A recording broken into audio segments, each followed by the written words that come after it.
jamais eu autant accès à l'information et pourtant, on n'a peut-être jamais eu autant le sentiment d'être mal informé. Entre la défiance envers les médias, les critiques contre les réseaux sociaux, la multiplication des contenus et la difficulté croissante à distinguer les faits, les opinions et les fausses informations, beaucoup de gens ont aujourd'hui le sentiment d'être perdus. Alors, plutôt que d'ajouter du bruit au bruit, nous allons voulu revenir à une question simple. Comment se fabrique l'information ? Qui décide qu'un sujet mérite d'être traité ? Comment une information est-elle vérifiée, travaillée ou hiérarchisée ? Et pourquoi le résultat final peut-il parfois donner le sentiment d'une information confuse, incomplète ou mal comprise ? C'est précisément l'ambition de ce nouveau rendez-vous, Infocratie. Dans cette émission, nous allons essayer de mieux comprendre les coulisses des métiers de l'information en donnant la parole à ceux et celles qui la fabriquent, l'accompagnent et la diffusent ou la mettent en forme. Des journalistes, des attachés de presse, des communicants, des directeurs de la communication. L'idée est simple, comprendre les métiers de l'information pour mieux comprendre l'information elle-même. Comprendre ses rouages, ses contraintes, ses arbitrages, pour au final être mieux informé, mieux comprendre le monde qui nous entoure et porter un regard plus lucide sur l'actualité. Installez-vous confortablement, bienvenue dans Infocratie. Et pour cette première émission, nous avons le plaisir de recevoir Éric Tréguier. Éric, bonjour. Bonjour Antoine. Vous êtes journaliste, observateur attentif du pouvoir économique et des grandes fortunes françaises depuis plus de 30 ans. Vous êtes passé par France Télévisions, par les magazines économiques comme Capital, Le Nouvel Économiste ou encore Challenge. Vous êtes aussi à l'origine d'un travail devenu une référence sur les fortunes professionnelles françaises et vous avez lancé en 2024 La Minute Riche, un média indépendant consacré aux grandes fortunes et au pouvoir économique, à retrouver sur Instagram ou TikTok, mais aussi sous forme de newsletter. Un parcours particulièrement précieux pour nous aider à comprendre aujourd'hui comment certains sujets émergent, s'installent, se hiérarchisent et prennent de la place dans le débat public. Merci beaucoup d'avoir accepté cette invitation, je suis ravi de vous recevoir. Est-ce que j'ai oublié quelque chose à cette présentation ? Ah non, c'est effectivement un parcours assez long, puisque je commence à être un peu âgé, mais qui m'a permis de passer à travers à peu près toutes les étapes d'un métier qui a beaucoup changé en une trentaine d'années. On va y venir justement. Pour commencer au commencement et pour mieux apprendre à vous connaître, comment et pourquoi êtes-vous devenu journaliste justement ? Alors, je crois que ça a été une vocation très rapide. J'ai toujours été passionné par l'information. Je suis originaire d'une petite ville de province et ça a été pour moi une sorte d'ouverture sur le monde, une sorte de bouffée d'oxygène permanente et ça m'a permis de trouver des univers complètement différents, beaucoup plus ouverts que ceux auxquels disons que ma situation géographique, familiale me destinait. C'était ce côté très curieux du monde qui vous a poussé à vous orienter vers le journalisme en particulier ? Exactement, voilà, c'est le côté un petit peu Tintin, mais sans... J'ai exploré des territoires complètement différents de Tintin. Lui, c'est un explorateur plutôt géographique, un peu politique aussi, et moi j'ai décidé très rapidement de me tourner vers l'économie, parce que pour moi c'est un des moteurs essentiels de cette société et c'est un des rouages qui permet de la comprendre le mieux. C'est là où vous preniez le plus de plaisir aussi dans votre métier par rapport à d'autres sujets qui peuvent être les sujets société, faits divers ou autres. L'économie, pourquoi cette thématique en particulier ? Moi, si je m'étais laissé guider par mes goûts, j'aurais été plutôt du côté de l'histoire. J'aurais été un historien, j'aurais été un prof d'histoire, j'aurais été un chercheur au CNRS en histoire. Mais d'abord, c'est une discipline qui est formidable, mais qui n'est pas tellement... il n'y a pas beaucoup de débouchés. Ils sont très difficiles et il y avait autre chose qui m'intéressait aussi, c'est de découvrir le monde par tous ces ressorts, des ressorts qui ne sont pas toujours visuels. Donc il y a un côté un petit peu opaque à cette société, au fonctionnement des rouages économiques. Et c'est vrai que c'est quelque chose qui est très difficile à concevoir, à expliquer.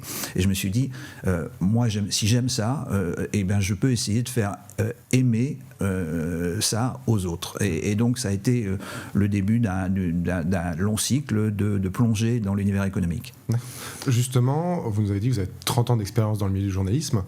Là, comme ça, à chaud et pour commencer cette émission, quels sont les principaux changements que vous constatez dans la profession, justement, journalistique ? La profession, elle a beaucoup changé parce que elle s'est largement ouverte. C'est vrai que c'était un clan de gens qui avaient fait des études assez longues. Il y avait beaucoup de gens qui étaient des intellos un petit peu ratés et qui travaillaient dans ce secteur. Il y avait principalement des hommes et aujourd'hui on voit que c'est une profession qui s'est extrêmement féminisée, qui s'est ouverte beaucoup plus sur disons des apports plus mixtes en matière d'éducation, d'origine et donc des apports qui sont essentiels pour comprendre la société et parce que c'est vrai qu'on a quand même besoin d'avoir un vécu pour bien comprendre les rouages et donc là-dessus, il y a déjà eu un gros changement. Et puis, l'autre gros changement, c'est le public lui-même, dont l'intérêt s'est déplacé. D'abord, moi, j'ai commencé dans la presse écrite. Je suis passé ensuite sur la télévision. Et je suis allé après dans les magazines. Mais il faut reconnaître que l'intérêt du public, c'est-à-dire grosso modo les ventes ou la fréquentation fait que les gens ont d'abord commencé à lire, ensuite à regarder sur des écrans, sur des grands écrans, ceux des télévisions, et aujourd'hui ils sont massivement passés sur les réseaux sociaux et donc les petits écrans, ceux de nos téléphones. Et donc ça c'est des changements majeurs parce que ça, on dit on fait toujours la même information, mais c'est pas vrai. Mais c'est pas vrai, parce que le type de média va vous pousser à faire un type d'information qui est différent, plus adapté à chaque fois au support sur lequel vous allez le diffuser. Avant de revenir là-dessus, vous avez dit que la profession s'est ouverte au fur et à mesure des années. Pour vous, le changement, ça a été à partir de quelle décennie? Plutôt les années 90, 2000, 2010? À quel moment vous avez senti cette évolution, vous? Moi, surtout à partir des années 95, 90-95. Il s'est passé plusieurs choses. Il s'est passé d'abord la chute de la presse écrite, puisqu'il faut appeler les choses par leur nom. C'est aujourd'hui, quand vous prenez une photo d'une rame de métro il y a 30 ans, le matin, les gens étaient en train de lire. Aujourd'hui, il n'y a plus personne qui a quelque chose sur un support tout le monde est sur le téléphone, à regarder peut-être toujours l'actualité, mais c'est plus forcément le journal papier, par exemple. Voilà. Alors, c'est même pas sûr qu'ils regardent l'actualité, mais mon expérience me dit qu'ils regardent aussi des séries, pas mal, puisque c'est un petit peu comme ça que ça se passe. Donc voilà, ça c'est le gros changement, c'est à peu près la bascule, et ça correspond aussi, on va retomber un petit peu sur nos pieds, à une bascule économique. Oui. C'est la grande période où la presse écrite a perdu, disons, ses sources de revenus principales et a commencé à perdre de l'argent. À peu près 90-95, vous aviez des super tirages, et puis tout d'un coup... C'est quoi qui a fait cette bascule? C'est l'émergence de la télé comme média phare? Parce que la radio, on a toujours l'impression que ça a toujours été... constant, là où la presse économique, vous l'avez dit, elle s'est effondrée. Qu'est-ce qui a provoqué cet effondrement dans les années 90 ? Je pense que c'est la profusion de l'offre. C'est aussi l'époque où le nombre de télévisions a vraiment augmenté, où il y a eu des chaînes d'information qui se sont mises à diffuser de l'information en continu. Et donc, à partir de ce moment-là, on s'est retrouvé avec une offre concurrentielle qui était assez attrayante, puisque les images qui bougent sont toujours plus simples à avaler que des petits mots poussés les uns derrière les autres. Donc on a à ce moment-là assisté à cette bascule, à la fois des gens et puis aussi bien sûr des annonceurs. Les deux vont ensemble. Les annonceurs vont là où ils seront vus, où ils sont sûrs d'être vus, et donc à partir du moment où les tirages ont commencé à baisser dans la presse écrite, on a vu le shift vers tout ce qui était plutôt vidéo et et télévision. On va y revenir justement à ces contraintes économiques et comment elles ont changé les métiers. Pour commencer, pour ceux qui nous écoutent et qui nous regardent, pour commencer avec la base, c'est quoi être journaliste ? Comment fonctionne l'écosystème journalistique selon vous ? Ça correspond à quel type de métier ? On entend souvent parler de journalistes, d'attachés de presse, d'éditorialistes. Pour commencer à entrer dans cet univers, est-ce que vous pouvez nous expliquer un petit peu quels sont un peu ces rouages, comment ils fonctionnent et qu'est-ce que ça signifie être journaliste ? Alors pour moi, c'est un peu compliqué aujourd'hui parce que effectivement les limites sont un petit peu floues. De plus en plus de gens prétendent faire du journalisme alors qu'ils font de l'influence. Et donc c'est très compliqué. Il y a certains attachés de presse qui écrivent des articles et les proposent aux journaux. Donc l'univers est assez... les frontières sont de plus en plus floues et effectivement il y a 2-3 principes qui sont à la base du métier, qui sont quand je fais un article, je ne suis pas payé en fonction du sujet que je fais, mais je suis payé par un organe de presse qui a un numéro de commission paritaire et donc qui a été examiné par un certain nombre d'autorités. Qui est légitime à exercer ce pouvoir, mais cette profession journalistique du coup. Exactement. Et la personne qui écrit n'est pas une personne qui va être rémunérée en fonction de la personne sur laquelle elle écrit, l'entreprise sur laquelle elle écrit, le sujet sur lequel il écrit, mais qui va être rémunéré quelle que soit sa production. C'est pas un communicant, c'est un journaliste qui écrit pour transmettre un récit. Voilà. Et après ça, il y a une autre définition qui est de dire, c'est quelqu'un qui essaie de diffuser de l'information en vue de tenir au courant, disons, ses clients, lecteurs, visionneurs, téléspectateurs, etc., d'un certain nombre de points de l'actualité. Okay. Mais c'est flou, ça. Et quelle est la différence entre journaliste, rédacteur en chef, éditorialiste, tous ces métiers qu'on entend ? C'est quoi la différence pour bien comprendre de quoi on parle ?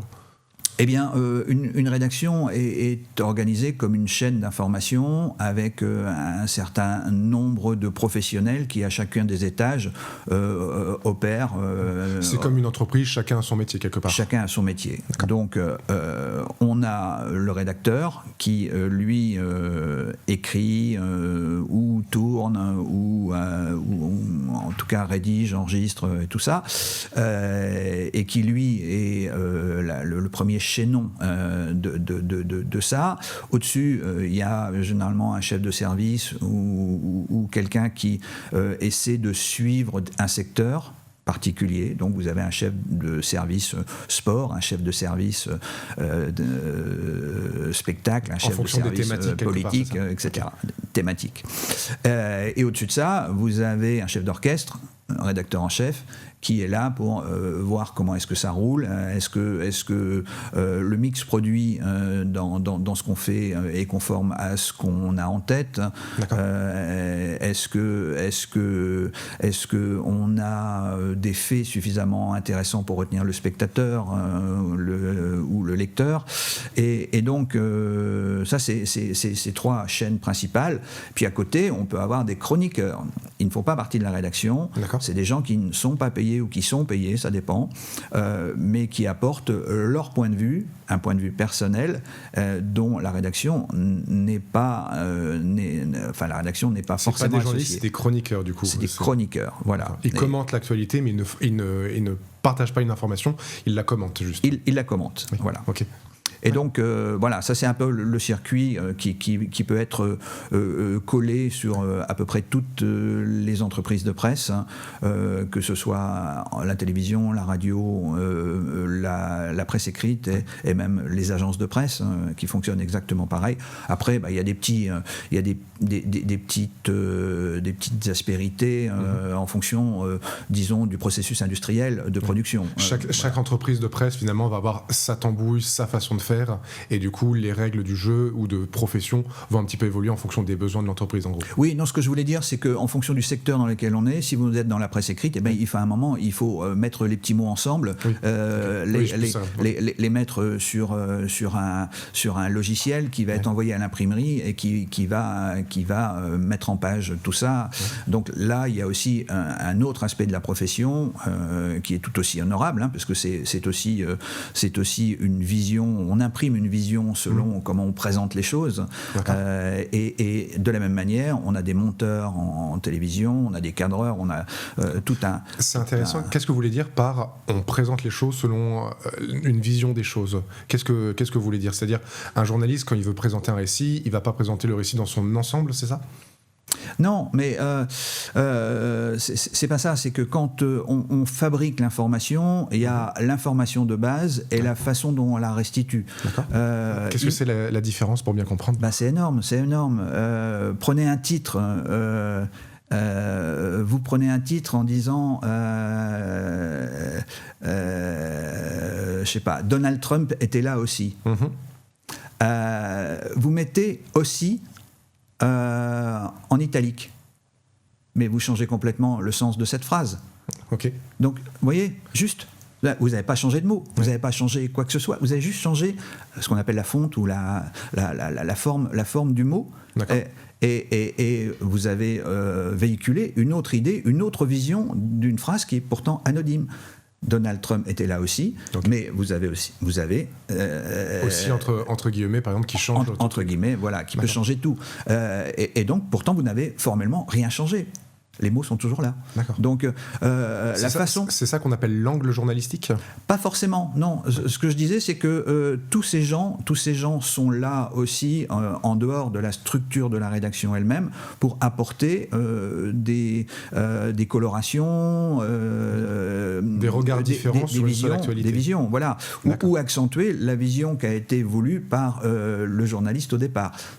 C'est ça aussi. Fabriquer l'information, c'est fabriquer à la fois le contenu, mais fabriquer aussi la forme, bien sûr. Donc si je comprends bien, il y a l'actualité de base, avec info, sujet, verbe, complément.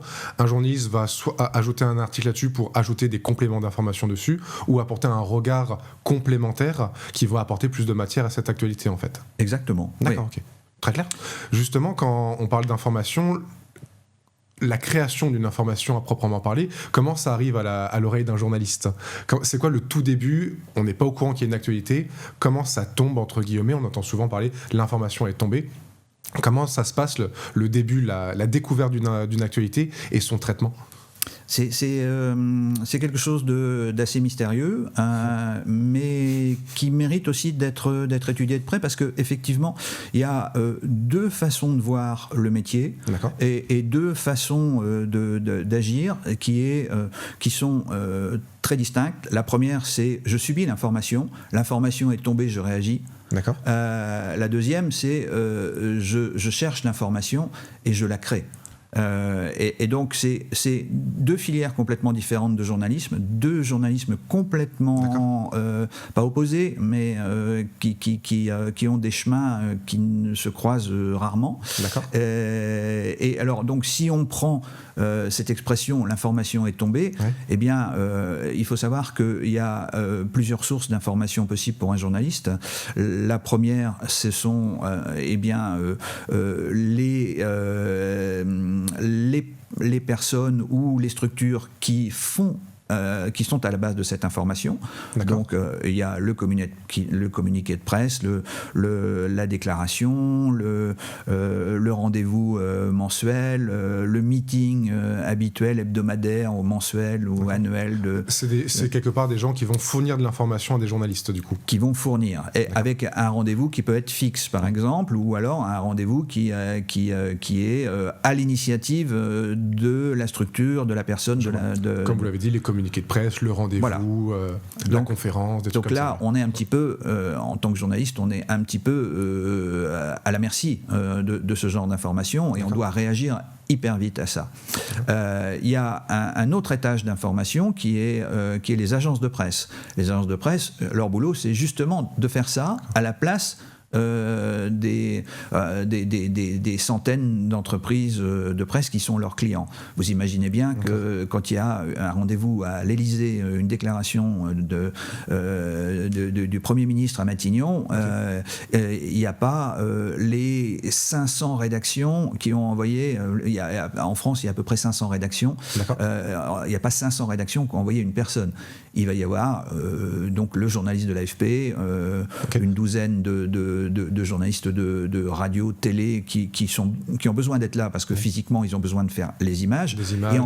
Et encore aujourd'hui, de plus en plus, on pool les images et on pool les sons. C'est-à-dire que l'Élysée ou le Matignon dit...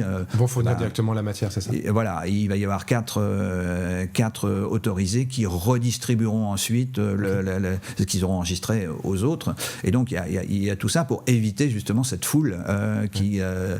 c'est vrai que il y a quelques années, on avait des conférences de presse où il y avait des gens qui tendaient des micros partout. Finalement, on ne voyait plus personne. Comme à la sortie du tribunal, on voyait ça à chaque fois. La personne avait été complètement submergée par les micros et on ne la voyait même plus. Et donc aujourd'hui, c'est plus le cas. Vous avez sans doute remarqué. Et donc parce que il y a cette volonté de pooler. C'est pour mieux maîtriser l'information d'une certaine manière, à votre avis? Ça permet de maîtriser l'information, ça permet de maîtriser aussi ceux qui ont accès. Voilà. Donc l'information, soit elle tombe parce que vous avez donc des agences de presse qui fournissent l'information, un peu la matière première. Ensuite, les journalistes, les rédactions vont la traiter. Qu'est-ce qui va faire qu'un journaliste va dire tiens, c'est intéressant à traiter cette information plutôt qu'une autre? Alors ça, c'est la magie. C'est la magie. Il y a une sorte de magie qui fait que on a heureusement. Alors d'abord, il y a un formatage. On a une information. Si l'information est importante, il faut déjà la diffuser. Mais on a différentes façons de la diffuser selon le journal auquel on appartient et selon son propre état d'esprit et sa formation. Donc ça fait quand même beaucoup de facteurs qui influent sur le... Parce qu'autrement on serait tous des machines et on sortirait à peu près tous le même communiqué ou le même papier. Comment un journaliste juge que cette information est importante ou vaut le coup plutôt qu'une autre du coup? Ce côté important, c'est quoi les critères? Est-ce qu'il y a des critères qui vont permettre de se dire tiens, ça je sais que c'est important? Qu'est-ce qui va motiver le journaliste à dire là on tient quelque chose à traiter? Ce qu'on attend d'un journaliste, c'est qu'il soit complètement dans la société, immergé dans la société, et qu'il soit toujours à l'affût des enjeux, des grandes questions et qu'il soit capable de réagir à ça. Donc ça veut dire absorber énormément d'informations soi-même, beaucoup lire, beaucoup écouter, beaucoup s'informer sur le monde soi-même, et donc être en capacité de réagir, d'avoir à la fois son opinion personnelle, mais aussi de comprendre les rouages et les implications de n'importe quelle information, à condition qu'on soit un petit peu qu'on ait la culture suffisante pour s'immerger dans un secteur ou un point particulier. Chaque journaliste, par rapport à sa vie, son intellect, ses connaissances, va suivre l'actualité et traiter le sujet en fonction de ce qu'il pense lui quelque part du coup. Exactement. Ah oui. C'est très subjectif au final. Une information, c'est l'importante. Ça va dépendre du regard qu'il a sur l'actualité du monde. Et là, il y a quelque chose à traiter parce que il le sent quelque part. J'ai l'impression.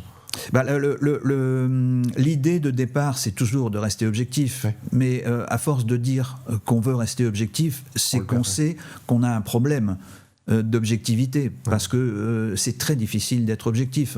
On n'est pas des machines, et justement, ce qui fait l'intérêt de ce qu'on diffuse, c'est qu'on n'est pas des machines, et que dedans, il y a aussi peut-être un petit peu d'humain, un petit peu de réflexion, un petit peu de, il y a du cœur, il y a de la tête, il y a de la vision, il y a de l'empathie, il y a des détestations, et c'est pour ça qu'il y a une pluralité des médias pour avoir différents points de vue. Certains médias vont juger une information intéressante, d'autres non, moi je parlais au niveau individuel. Après se greffe, bien sûr, cette grande machinerie qui fait que les médias ne sont pas des créatures venues de l'espace, éthérées, etc. Derrière, il y a Il y a aussi une machine économique qui est détenue par des intérêts économiques, on va y venir bien sûr, un petit peu après. qui ont peut-être une vision de la société et d'un agenda qui n'est pas forcément compatible avec celui des journalistes qui travaillent dans les rédactions qu'ils possèdent. Donc il peut y avoir une grosse différence entre la vision qu'a un milliardaire détenteur d'un journal de la réalité de ce que va dire le journaliste de base qui travaille pour lui. Avant d'attaquer ce point qui fait partie des questions un peu sensibles du métier aujourd'hui, juste pour bien comprendre comment une information après est traitée, donc elle arrive au sein de la rédaction, un journaliste l'a traitée, comment un journaliste créer un sujet à partir de l'information. Comment ça se passe concrètement sur le terrain pour un journaliste, pour de A à Z, j'ai une information à traiter, je dois la publier, la diffuser, etc. Comment ça se passe concrètement pour un journaliste ? Eh bien, l'information arrive, il la reçoit, il la regarde, il analyse, et à partir de ce moment-là, il se pose un tas de questions. Et c'est un peu le bazar, il faut le dire. Après, faut faire vraiment un travail sur soi pour se dire quels sont les faits importants, qu'est-ce que tout le monde connaît et donc j'ai pas besoin de répéter, quel est le fait nouveau dans tout ça, en quoi ça peut intéresser le public. Donc ça, c'est les deux questions. Est-ce que ça intéresse le public ? Est-ce que c'est nouveau ? Qu'est-ce qu'il y a de nouveau ? Qu'est-ce qu'il y a d'intéressant, grosso modo ? Et est-ce que c'est susceptible d'intéresser le public ? Et après, est-ce que ça a d'autres implications ? Est-ce que, au-delà du fait, je peux développer aussi une analyse sur les implications de la chose ? Et est-ce que ça sera intéressant ? Voilà. Donc toutes ces questions-là, elles arrivent instantanément à partir du moment où le journaliste commence à lire la dépêche ou regarder le texte qu'on lui présente et il se pose toutes ces questions qu'il doit arbitrer assez vite parce que bien sûr pendant ce temps-là tout le monde fait exactement la même chose avec le même questionnement et va sortir quelque chose qui dépendra donc, comme je vous le disais, de son éducation, du milieu dans lequel il est, de ses lectures, de ses points d'intérêt et peut-être aussi de la vision qu'il a de la société et des implications que le fait qu'on lui a présenté sous les yeux implique. Il a combien de temps un journaliste entre le moment où il doit... combien de temps il a pour faire une information en général, un journaliste ? Si vous êtes un journaliste d'agence, vous avez quelques secondes. D'accord, comment ça ? Oui. Vous avez, je sais pas, vous avez explosion à Téhéran. Voilà, vous apprenez ça. Vous êtes un journaliste d'agence. Vous prenez votre terminal, vous écrivez explosion à Téhéran selon les sources machin à 17h34, tac, et vous envoyez. C'est fini. Ok. Là, vous avez transmis l'information. Vous avez transmis l'information, l'agence. Après, l'agence, parce qu'il a un boulot en plusieurs couches. Là, il a envoyé l'information. Après, qu'est-ce que ça veut dire ? Qu'est-ce que ça veut dire ? Qui peuvent être les gens qui ont bombardé Téhéran ? Je prends un exemple. Il n'y a pas une phase de vérification avant ? Bien sûr que si, oui.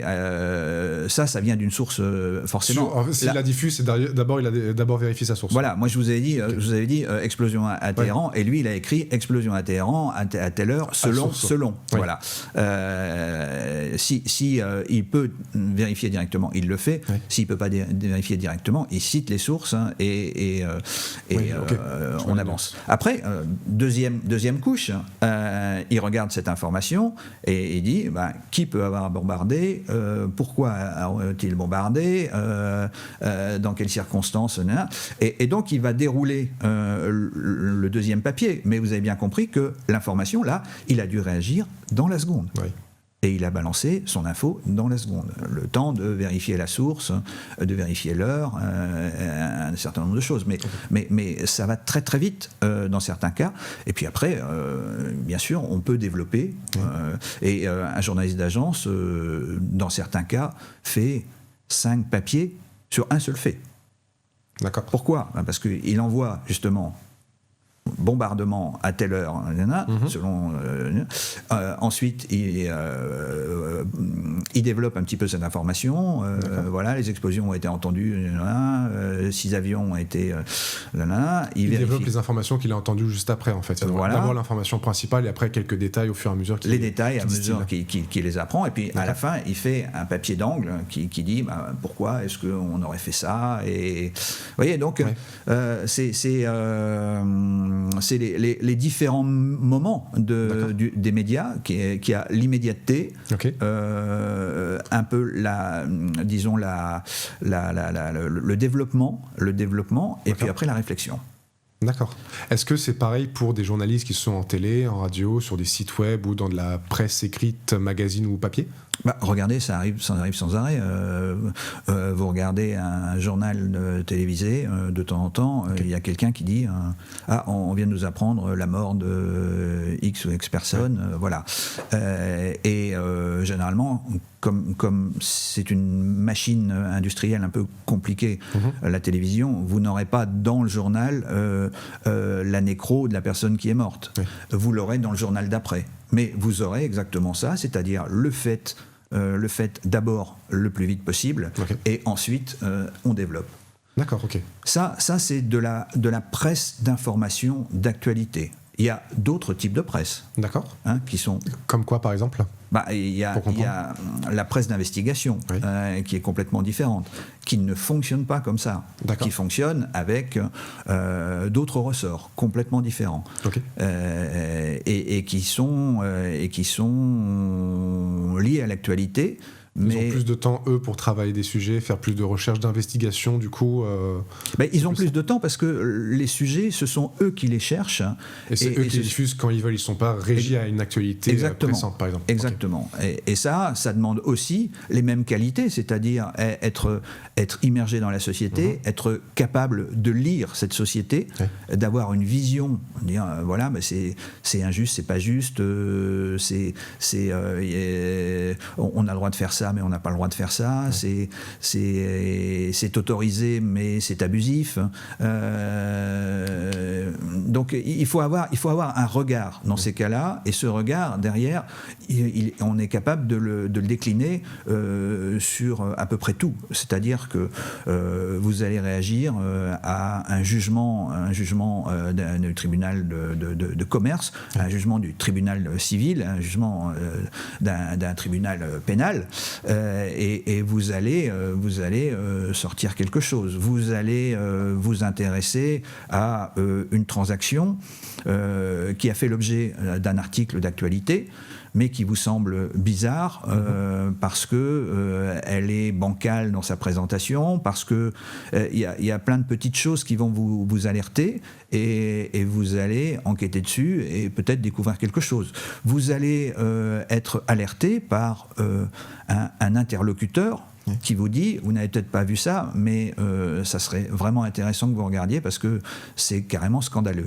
Et donc, la plupart des grandes affaires qu'on a vues ont été découvertes par ce biais-là, c'est-à-dire des gens qui ont dénoncé et qui sont adressés à la presse pour signaler un fait qui était anormal. Je suis une source d'eau thermale, d'eau minérale, et j'utilise des produits chimiques ou des filtres particuliers pour nettoyer mon eau parce qu'elle est polluée, alors que sur mon étiquette, j'ai marqué eau minérale. Bon, et ça vient pas de... C'est pas l'entreprise qui, tout d'un coup, s'est jetée... C'est une sorte de lanceur d'alerte, et là, du coup, on prend l'information, Exactement. On va la vérifier, et ensuite, on vérifie au fur et à mesure. Et après, très souvent, la justice fait son œuvre, c'est souvent comme ça que ça se passe. C'est pas forcément la presse qui réagit à la justice. C'est souvent la justice qui réagit à la presse. Tout à l'heure, vous parliez justement de du rachat de plusieurs médias par des milliardaires, etc., qui font souvent la une de l'actualité. On les citera pas. Vous, de votre regard et de votre parcours, qu'est-ce que vous pensez justement de cette évolution des médias, de ces rachats et de ces conséquences sur le métier? Quel est votre regard là-dessus? Moi, je ne vois pas pourquoi on ne les citerait pas. Ils ont parfaitement le droit. On est dans une société où on a parfaitement le droit d'acheter des entreprises qui font de l'information. Et donc, que ce soit Dassault, Pinault, Arnaud, Kretinsky, Xavier Niel, tous ces gens sont des gens qui ont parfaitement le droit d'acheter des entreprises qui diffusent de l'information. Donc, là-dessus, il n'y a pas de honte, franchement. Et dans certains cas, ils apportent des capitaux à des sociétés qui ont du mal à joindre les deux bouts. Oui. Donc, on doit reconnaître qu'ils font un bon travail. D'accord. Du point de vue de l'apport de fonds. D'accord. Mais après, il faut s'intéresser aussi au fond de ce qui est diffusé et de la manière. Et il ne faut pas s'étonner quand on laisse les rênes à des gens qui ont à la fois de l'argent et peut-être un agenda, qu'ils n'aient pas envie de manipuler leur joujou. Et ils se sont achetés quelque chose, c'est bien pour s'en servir. Ouais. D'accord. Donc après c'est à la fois à la justice, à la société elle-même de faire en sorte qu'on évite les dérapages. Et qu'est-ce que vous entendez par dérapage ? Eh bien, certaines personnes peuvent avoir une vision de la société qui n'est pas conforme à la vision générale de la société et peuvent avoir envie d'influer sur un certain nombre de sujets de société à travers leurs médias. Moi, je pense à des questions comme l'avortement, à des questions sur l'immigration, à des questions sur la politique sociale en France. Il y a une manière de poser les questions et il y a une manière de poser les questions pour présenter aussi un certain nombre de points de vue qui ne sont pas les points de vue qui sont agréés par la majorité de la société. Ça ne veut pas dire qu'on a interdiction d'avoir des idées différentes de celles des autres. C'est qu'on ne peut pas présenter comme étant objectif des programmes ou des idées qui ne sont manifestement pas et qui ne défendent pas l'objectivité. Donc, et là, on va aborder un sujet qui est vraiment très important, qui est ce qu'on appelle la déontologie. D'accord. Le travail du journaliste est un travail qui est un travail d'engagement dans la société, donc sur les grandes questions de société, mais c'est aussi un travail où on lui demande d'être objectif. Okay. C'est-à-dire, on lui laisse transparaître son point de vue, mais il doit aussi à chaque fois présenter le point de vue opposé avec les mêmes arguments et à peu près avec la même place. Et ça, c'est pas toujours respecté ou c'est Eh bien oui, c'est là où c'est la petite subtilité, c'est-à-dire que vous déroulez votre argument et puis vous dites, oui, bien sûr, il y en a qui sont pas d'accord et qui disent que ça et voilà, c'est fini. Oui. Vous avez l'impression d'avoir été objectif, mais l'objectivité, c'est pas ça. La déontologie dit que si vous développez un argument en faveur de quelque chose, vous êtes obligé d'écouter la partie adverse ou en tout cas son opposant et de lui laisser une place qui est suffisante pour que celui-ci puisse s'exprimer. On ne peut pas d'une petite claque dire non, il y a des gens qui ont aussi d'autres idées, il faut les écouter au même titre que ceux avec qui vous êtes d'accord. Bon. Et donc aujourd'hui, le problème majeur, il est là. Il est là. C'est que sur certaines chaînes, il y a des points de vue qui peuvent être honorables. J'ai pas du tout à me placer là-dessus, qui peuvent être honorables, mais qui ne sont pas contrebalancés par les arguments équivalents de gens qui sont opposés à ces questions-là. Et ça, cette déontologie, c'est aux médias et aux journalistes de la faire eux-mêmes ou c'est plus, vous l'avez évoqué tout à l'heure, au droit de se pencher sur cette question ? C'est une très bonne question et c'est une question un peu gênante. D'accord. Pendant très longtemps, ça a été laissé à la seule capacité de mobilisation des journalistes à l'intérieur des rédactions. Donc, il y avait des chartes, des choses très, très sérieuses, des comités qui étaient mis en place avec des journalistes à l'intérieur de chaque rédaction pour essayer d'apporter un petit peu de déontologie. Et puis, en fonction... On a bien vu que tous ces instruments sont aussi, puisque ce sont des instruments, on peut les manier. Et donc, on a vu que certains avaient réussi à jouer avec tout ça pour les amener à aller dans le sens où ils voulaient aller. Tout n'est qu'interprétation, finalement, j'ai l'impression. Exactement. Ouais. Et donc, aujourd'hui, oui, il faut que la loi aide les médias à trouver un juste milieu en termes de diffusion de l'information et d'angle et de déontologie. Qu'il y ait suffisamment de place pour qu'ils fassent leur métier comme ils l'entendent, mais qui assure une certaine sécurité pour l'intérêt général, quelque part, ça. Bah oui, parce que vous êtes un journaliste à l'intérieur d'une rédaction, vous êtes dans un métier où le chômage est assez élevé, vous voyez qu'on vous impose quelque chose, si vous commencez à lever le doigt et à dire « je ne suis pas d'accord », le risque majeur, c'est d'être viré. Ouais. Et pour cette raison-là ou pour une autre raison qu'on trouvera, il y a toujours moyen, vous pouvez être viré et à partir de ce moment-là, voilà, vous avez tout perdu. C'est-à-dire que vous n'avez pas défendu votre cause, la cause pour laquelle vous étiez dressé, et vous avez perdu votre métier. Et en plus, vous avez aussi perdu l'occasion de continuer à exercer et d'apporter votre point de vue aussi à l'intérieur, mais de manière plus nuancée. Exactement. Ouais. Donc, il faut vraiment faire attention. Et c'est là où aujourd'hui on a vraiment besoin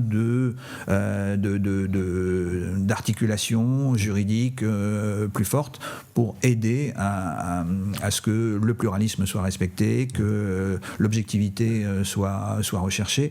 C'est un optimum, hein, on est d'accord. Mais il faut essayer de bosser là-dessus pour qu'on arrive à faire quelque chose de bien.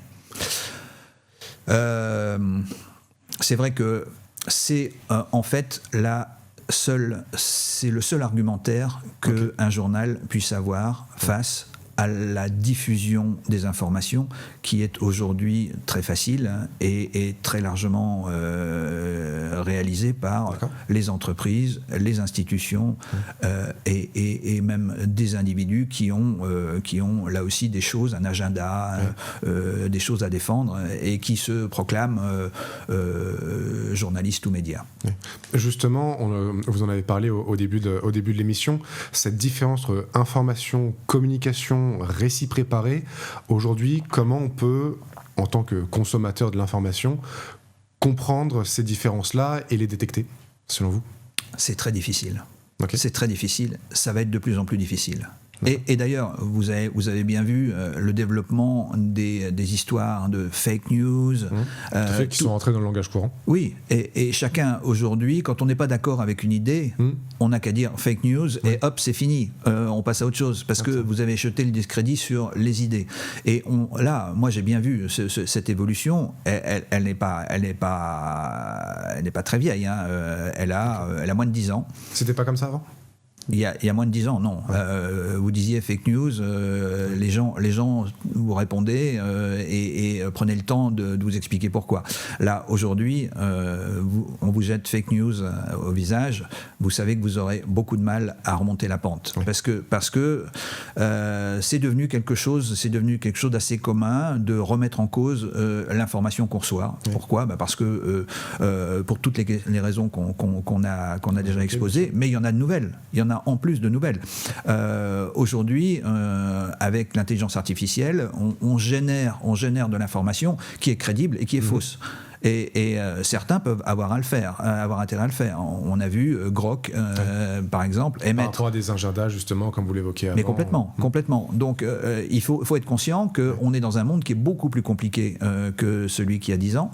Et surtout, où un certain nombre de personnes ont compris qu'en faisant du flooding d'informations, ils inondent d'informations. En nous inondant d'informations, on arrive à créer une sorte de saturation où justement c'est un phénomène qui est sociologique assez connu.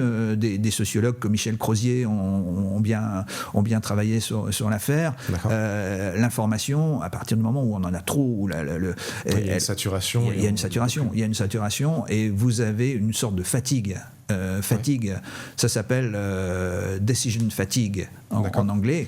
Vous avez une fatigue dans la décision et vous n'arrivez plus à arbitrer entre ce qui vous paraît vrai et ce qui est possiblement vrai. Ça crée du doute permanent et du coup ça arrange bien ceux qui ont créé le doute. Mais bien sûr.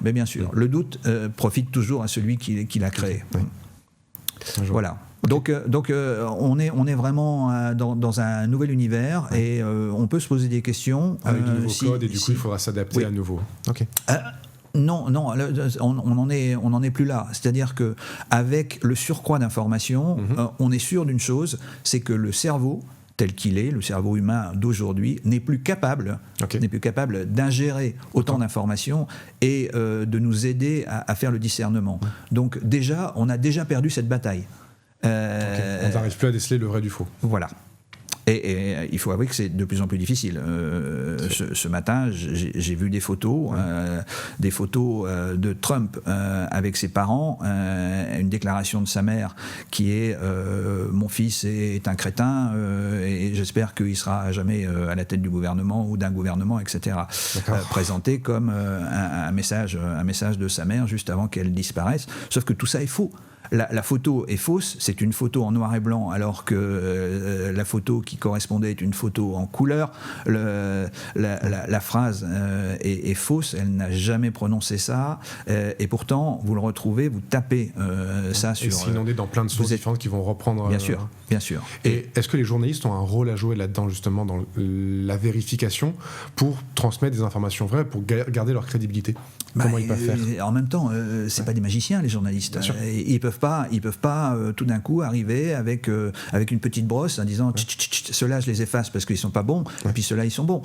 Il faut déjà qu'ils fassent leur travail eux-mêmes de vérification. C'est lent, c'est dur, c'est coûteux. Et il y a ce rush de l'actualité et de la pression du temps en même temps. Exactement. Donc à un moment, il faut les journalistes ne sont pas les gardiens de la société, ce sont des témoins de la société.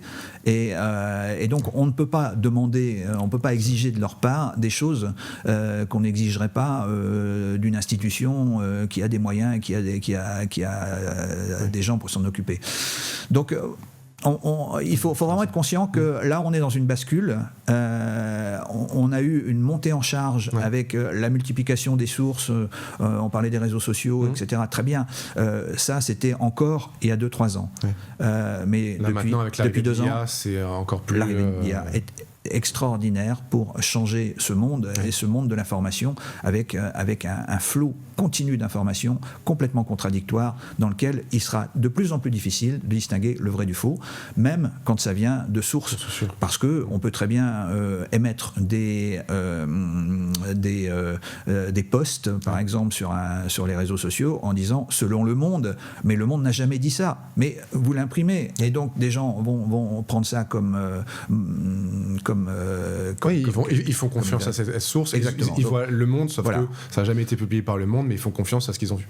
Exactement. Donc on se retrouve dans une situation où le discernement est de plus en plus compliqué, demande à la fois de l'attention et une connaissance profonde des mécanismes sociaux, politiques, économiques qui échappent quand même à la plupart des individus. Vous et moi, on n'est pas des cadors non plus dans tous les domaines et il y a plein de domaines où on n'aura pas cette capacité ni le temps, ni la capacité même cérébrale de processer, de passer toutes ces informations dans une machine pour essayer de savoir ce qui est bon et ce qui n'est pas bon. Justement, pour ceux qui nous écoutent et qui veulent s'informer, justement, est-ce que vous avez des conseils pour s'informer correctement, pour pas se faire avoir? Certes, là aujourd'hui c'est difficile et on ne sait pas encore ce qui va arriver, mais avec ce qu'on sait d'aujourd'hui, quels conseils vous donneriez à un proche pour bien s'informer aujourd'hui? C'est des conseils assez simples. C'est des conseils assez simples qui sont de soit s'abonner à un journal qui correspond à sa vision qu'on a, la vision qu'on a de la société, et de s'informer en évitant de trop regarder les images. Je suis un fan de l'écrit. C'est peut-être un petit peu vieux jeu, mais je trouve que pour exercer son esprit critique, il n'y a rien de mieux que des phrases, parce que les images sont tellement séduisantes qu'il est difficile et on peut leur faire dire tellement de choses, notamment encore une fois avec l'IA, qu'il est plus en plus difficile de faire confiance à ses sens. Oui. Il vaut mieux faire confiance à sa tête, à son cerveau. Et du coup, son esprit critique et remettre en doute ce qu'on peut lire, là où les images, c'est plus compliqué, parce qu'on est plus habitué à faire confiance de manière un petit peu plus familiale, j'ai l'impression. Complètement, ouais. Oui, complètement. Et donc ça, c'est le premier point. Et puis le deuxième, c'est exercer votre esprit critique, mais pas au-delà de ce qui est nécessaire, parce qu'il y a aussi cette tendance qui est de remettre en cause tout. Douter, c'est une chose, attaquer la crédibilité, c'en est une autre. Oui.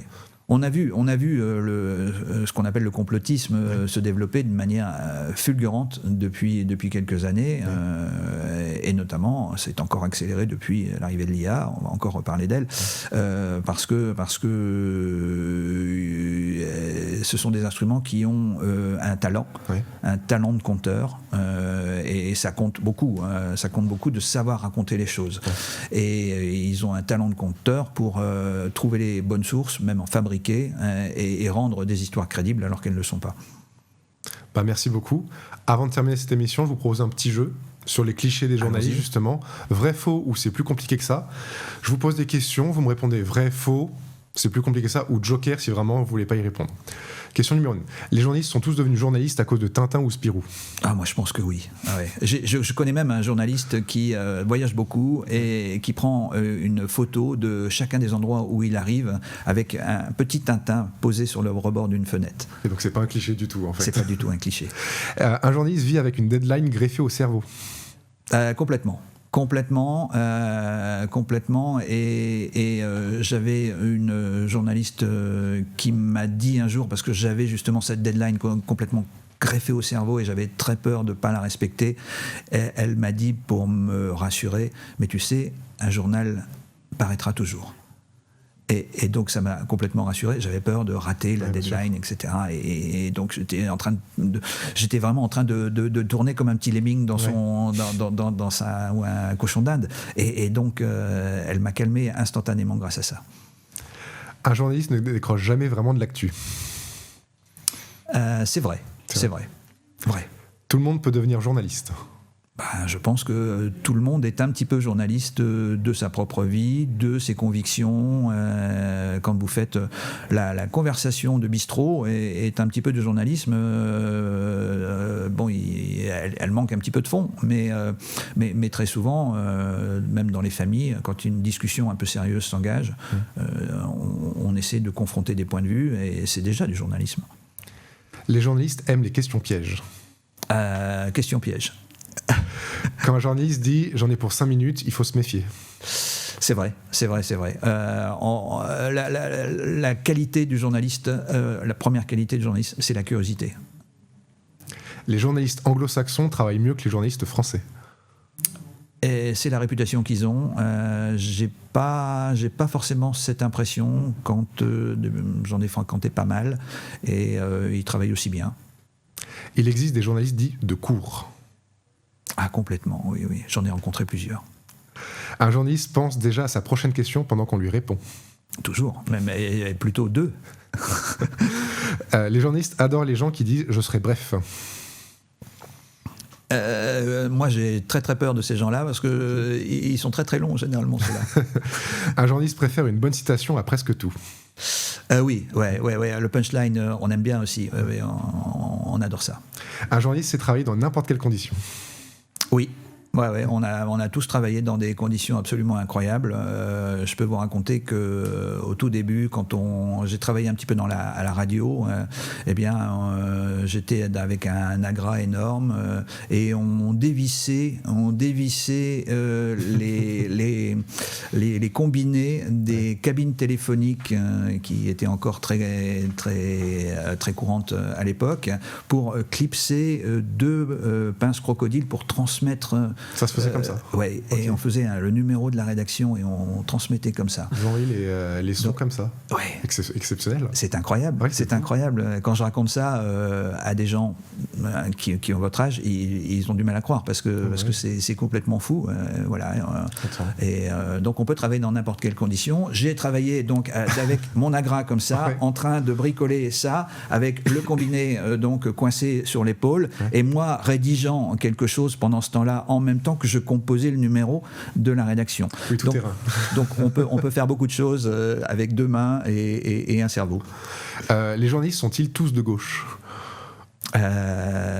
Non, je ne me considère pas de gauche ni de droite d'ailleurs. Il y a beaucoup non, je pense pas. Beaucoup, oui, le sont. Un journaliste boit plus de café que d'eau. Écoutez, j'en sais rien. Un journaliste peut avoir l'air calme alors qu'intérieurement, c'est quand même un peu la panique. Oui. Notamment, j'ai connu ça quand je faisais de la radio. Effectivement, il faut avoir l'air à peu près calme, de maîtriser les situations, mais vous sentez que votre sujet que vous deviez présenter, il est pas bon et il n'arrivera pas à temps. Vous voyez, ça agiter frénétiquement des gens en studio parce que justement la bande. Il faut rester calme pourtant. Il faut rester calme. Et ça, c'est un exercice de maîtrise que j'ai abandonné parce que j'étais pas capable de tenir la pression. Pour terminer, parmi tous ces clichés, lesquels vous dites, bon, celui-là, c'est pas totalement faux, et à l'inverse, lequel vous semble le plus injuste ? Alors, quel cliché, justement Parmi tous ceux qu'on a cités, lequel vous dit, c'est vrai que c'est plutôt vrai, ce cliché-là, sur les journalistes ? Sur le fait qu'ils sont pressés, c'est vrai. Le fait qu'ils... alors, on va résumer un petit peu. Donc, le journaliste est pressé. Il pose des questions pièges, il boit trop de café. Il boit trop de café. Il est tout terrain. Il cherche le punchline. Mais tout ça est vrai. Tout ça est vrai. Oui, bien sûr. Et le cliché le plus injuste à votre sens, ou parmi toutes les critiques qu'on peut entendre sur les journalistes, lequel vous trouvez le plus injuste aujourd'hui ? C'est une critique générale, moi, qui m'énerve de plus en plus. C'est que c'est de dire c'est à cause des médias. Des médias, ça ne veut pas dire la presse, en fait. Pour moi, les médias, c'est quelque chose de très très large. Et c'est tout ce qu'on entend et qui vient de quelqu'un d'autre. C'est ça, un média, c'est sa définition.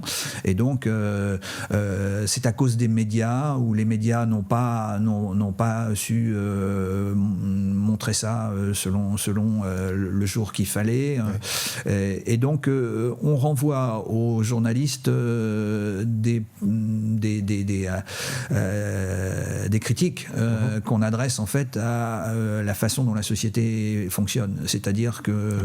C'est-à-dire que l'information se diffuse par différents canaux et quand elle vous plaît pas, vous dites qu'elle est fausse ou alors que le vecteur est mauvais.